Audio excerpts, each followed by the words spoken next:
me ngjarjen e datës 21 janar të vitit 2011. A do të paraqiteni nesër spak? Mund të informoj, mund të përhoj atë që kam thënë. I jam përgjigjur gjithë jetën time çdo thirrje të organeve të drejtësisë dhe do i përgjigjem.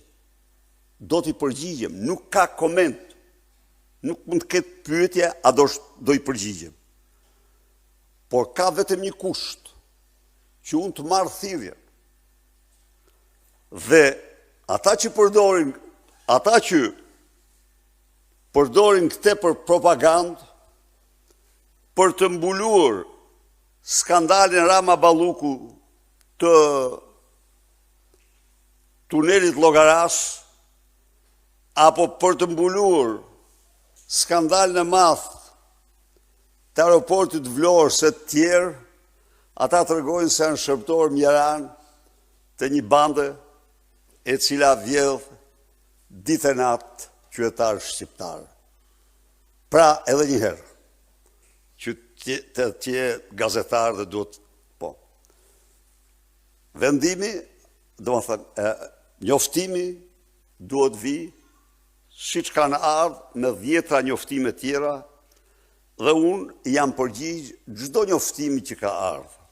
Kurse, përdorimi i kësaj është akti shëmtuar i Altin Troplinit, një shërbëtor, një mercenar i regjimit i Edi Ramës, që kujton se mund të mbuloj sa do pak me zhurma të tilla krimet e shëmtuara të Ramës dhe Ballukut. Ndaj dhe asnjëherë dhe njëherë, ju them, asnjëherë mos më pyesni mua a do shkosh. Unë do shkoj në çdo rast që të thirrem për çdo problem nga organet e drejtësisë. E kam ligj, e kam aplikuar, e kam zbatuar këtë gjithë jetën time. Nuk mund të ketë hezitim dhe ndyshje, por me që jemi këtu, tani do shtoj pak. Çështja e 21 janarit është hetuar një herë nga një armik e egër e Sali Berishës dhe e Partisë Demokratike, njëri për cilin unë kam shprehur publikisht të gjithë konsideratat. Çështja e 21 janarit nga viti 2013, kur ne nuk kemi humbur pushtetin, dhe gjerë sot,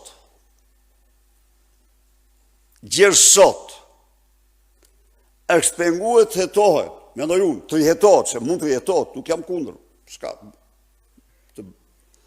është penguar vetëm e vetëm për shkak të Edi Ramës, sepse deklaratat e qeverisë Shteteve të Bashkuara të Bashkimit Evropian janë shumë të qarta, kërkojnë hetimin nga polici tek organizatori kryesor.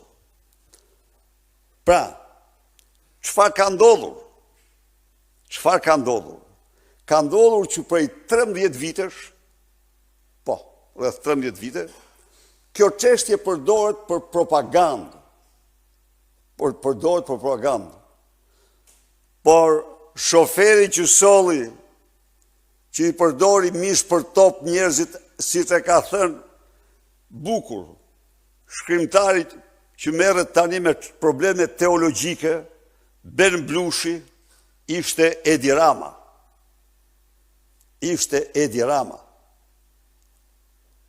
Referojnë pak. A i solli,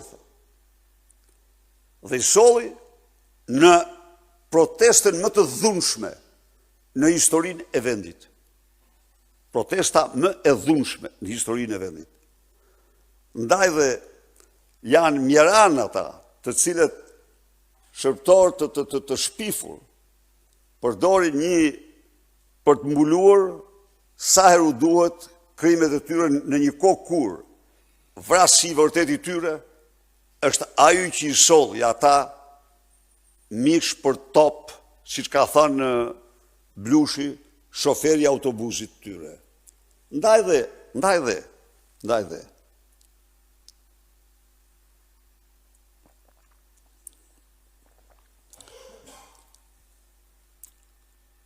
është çështje hetur.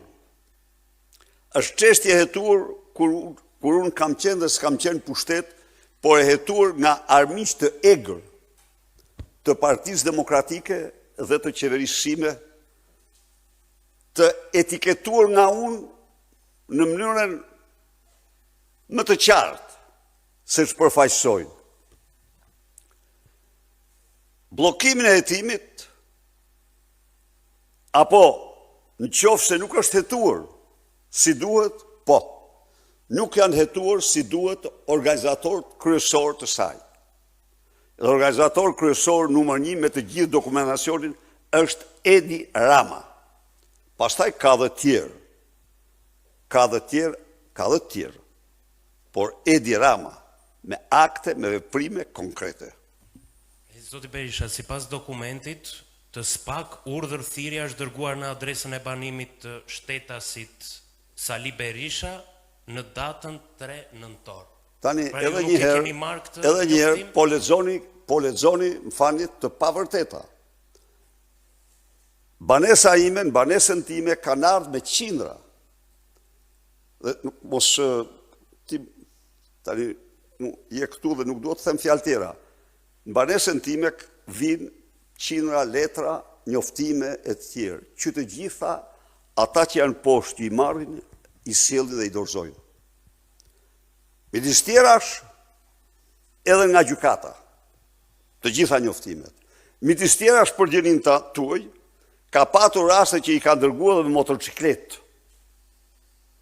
Pra, të lutem, mos përsërit mashtrime ordinere të njerëzve të cilët janë të angazhuar në propagandë. Nuk takon ty kjo.